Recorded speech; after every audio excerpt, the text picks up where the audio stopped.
Hello friends, in continuation with the last lecture, today we are going to talk about the next thing. We'll try to, in a last lecture, what we have seen about the carrier concentration and the Fermi Dirac distributions in case of the metals, how it is applicable, the Fermi Dirac distribution to the free electrons in a metal.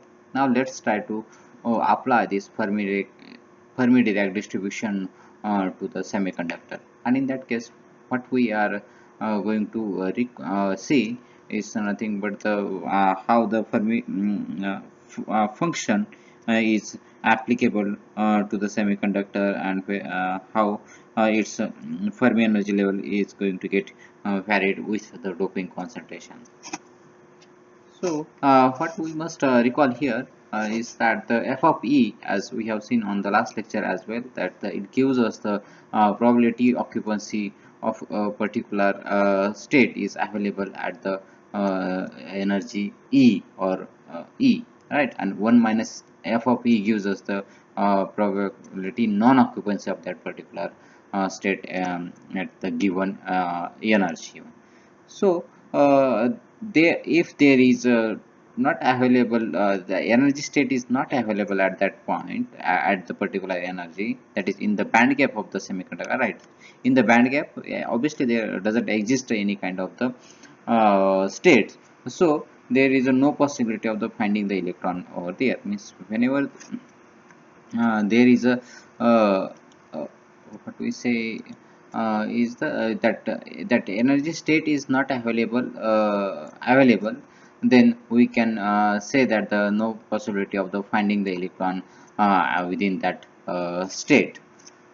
We can best visualize this relationship between the f of e and the band structure by just trying to plot the f of e versus e diagram, right? It's a well-known diagram, fe diagram, or f of e versus e, or the Fermi Dirac distribution diagram. So its side diagram on its side, so that the e scale corresponds to the energies of that particular energy band. Let's consider here the for the intrinsic material the concentration.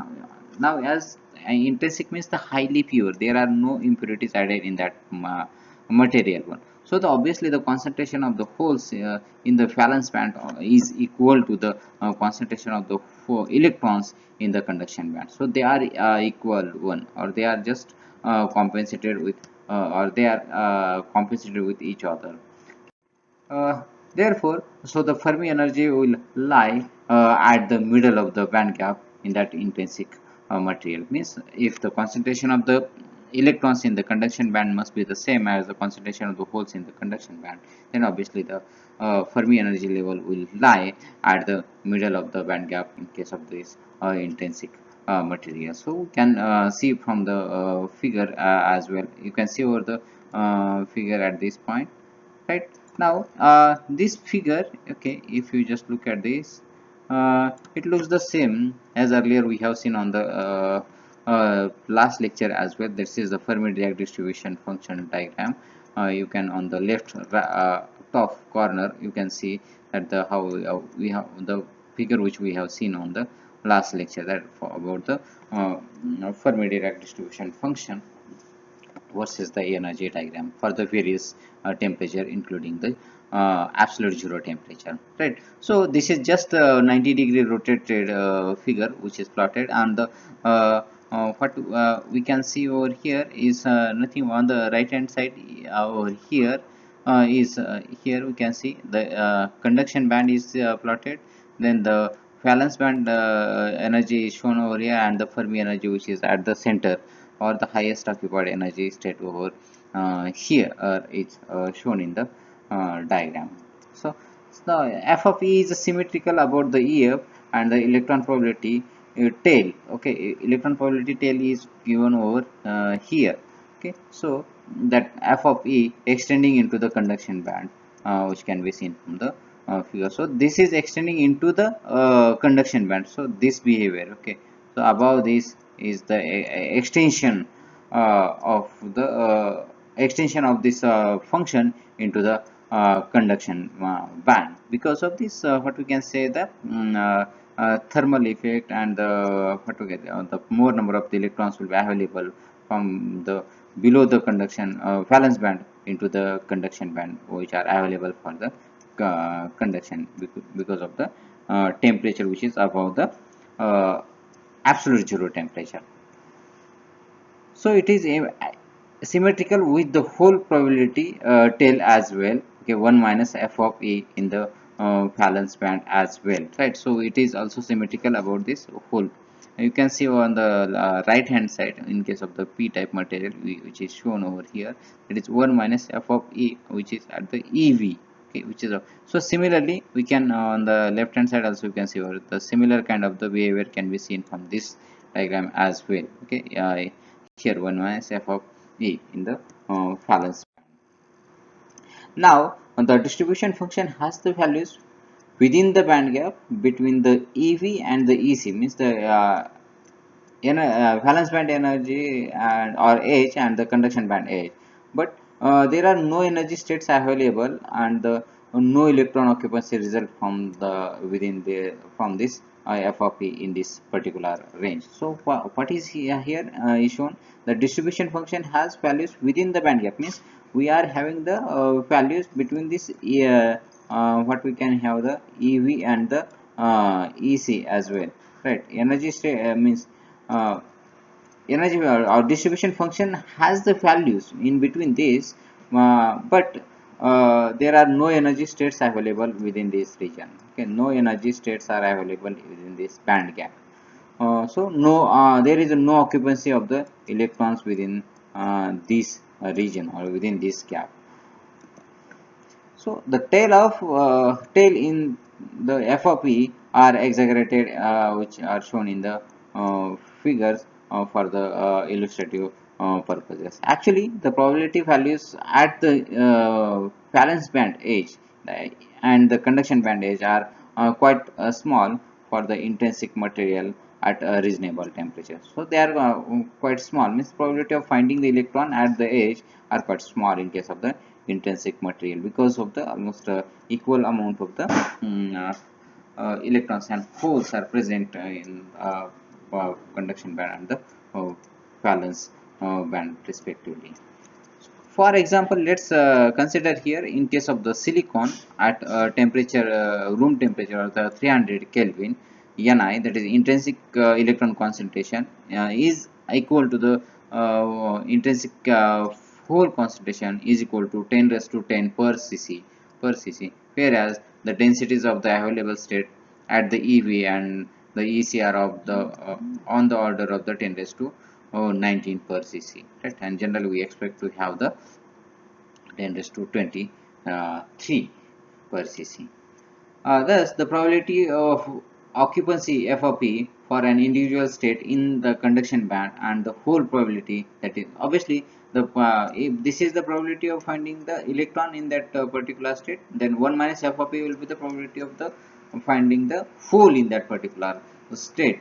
In case of the valence band are quite small as well. Because of the relative large density of the states in each band, the small changes in FOP can result in significant changes in the carrier concentration, because we are dealing with the very large amount of the electrons or the holes in the semiconductor one. So whenever there is the smallest changes in case of the or probability function, then this significant changes affects on the carrier concentration of that particular material. Okay, so in case of the n-type material, there is a high concentration of the electrons in the conduction band, because we are doping that material with the pentavalent impurity, right? So the extra electron is available for the current conduction.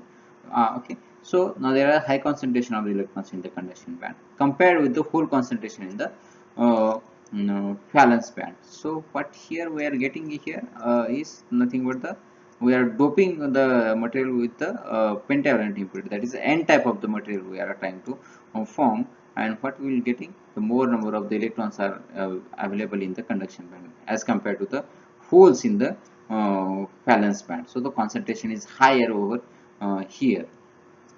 So the probability function f of EC is a higher role. So you can see here clearly the difference is quite higher on here. It is a little bit higher as compared to the earlier figures. So thus in n-type material the distribution function f of must lie above its intrinsic position in the energy scale. On the energy scale we can see over it is a little bit higher one. So it is extending more into the conduction band in case of the n-type material.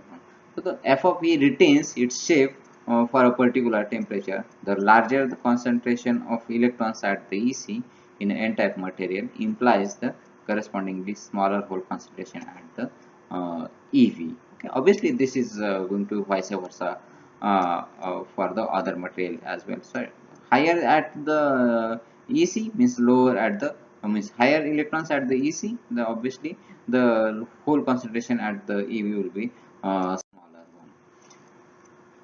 And what we have noticed here is the value of f of E or distribution function for each energy level in the conduction band.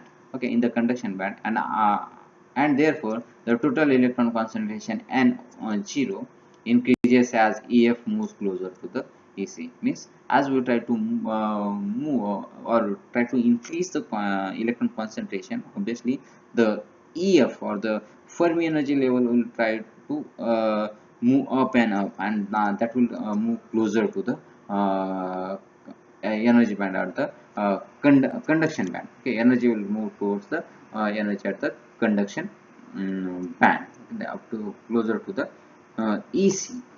Thus, the energy difference that is EC minus EF. Okay, EC minus EF gives us the measure of N. Okay, so this difference will give us the measure of the carrier concentration of the electron. So we will express this relationship mathematically maybe in the following session as well. Okay. So for a particular p-type material, now let's talk about the n-type material. We will talk about now the p-type material. For the p-type material, the Fermi energy lies near the valence band. Why it lies near to the valence band? Because there will be the deficiency of the or absence of the electrons in it. Okay. There are more number of the electrons are absent, because that depends upon the how many uh, dopant impurities are added, or concentration of the dopants or the impurities added into the material to form the p-type of the material. Means there is an absence of the electron, means we call it as a hole. We call it as a hole. So the Fermi energy level will be lowered in this case. Fermi energy level will be lowered, and obviously it will lie near to the valence band. It will lie near to the valence band edge, and such that that 1 minus f of E tail below the EV is larger than f of E tail above the EC. So the tail at this point near to the EC is smaller, and the tail at the EV is a greater one. As we have seen in case of the N type of the material, this part was having the larger tail, and this was having the smaller one. And in case of now P type material, this tail is a higher one, and this one is the lower one. Okay, so now the value of the EF minus EV. Now the value, this difference. Okay, we are talking about the EF minus EV indicates how strongly the P type material is. Okay, how strongly that P type material is. If this difference is a smaller and smaller one, obviously the concentration of the holes will be the more and more.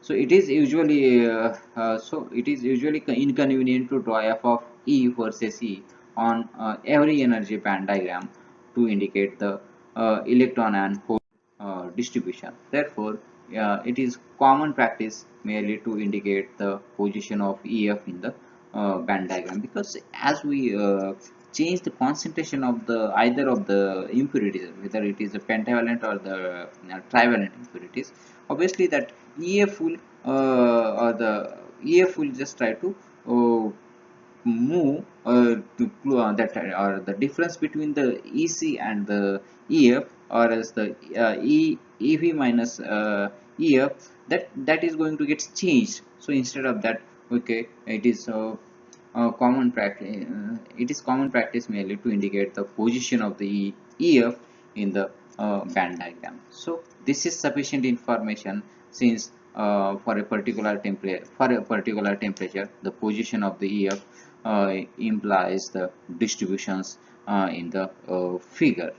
So we stop for today. Thank you.